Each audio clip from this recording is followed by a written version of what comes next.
All right, new data released today shows Nebraska is doing well when it comes to our kids' economic well-being. But some organizations say we can't forget about the many parents who are still struggling. Channel 8's Matthew Mittleider has more. The 2023 Kids Count Data Book was released on Wednesday and ranks Nebraska children first in the nation for economic well-being. But some organizations say there's discrepancy between the results of the study and the reality of childcare challenges Nebraska families are facing. Josh Shirk with Voices for Children says our state's low unemployment rate went a long way in helping us land that top spot. But that doesn't mean there aren't families still struggling. Despite having jobs, Shirk stresses that childcare costs alone eat up at least 10% of a couple's income and 31% of a single parent's income.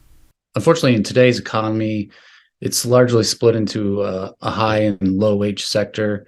And those working in the low wage sector know that having a job does not guarantee the good life, even here in Nebraska.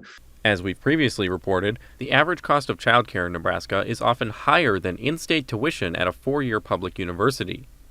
First 5 Nebraska says while some metrics might show that Nebraska is doing well, childcare costs can vary depending on the children, their age, and the family's overall status. Parents with very young children, that is, the ones who are most likely to be in childcare, tend to be younger families. They may not have yet reached that peak earning potential that they have. They're usually younger in their careers, and the impacts, the financial impacts of childcare costs on those families tends to be higher. The Lincoln Littles organization says they work with a number of families and childcare providers to bridge the gap for those who make more than the requirement to get state subsidies, but not enough to afford quality childcare. It's a little confusing to us on how some of those numbers turn out in reports the way they do when we do get calls weekly for parents looking for tuition assistance support.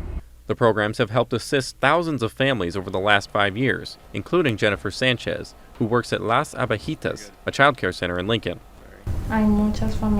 There are a lot of families that need help, and part of the problem is that a lot of times they just don't have the information of how to find the help they need. Sanchez says these programs include scholarships and discounts on tuition that make it possible for many families who wouldn't otherwise have help to get childcare in Nebraska. Reporting in Lincoln, Matthew Mittleider, Channel 8 News.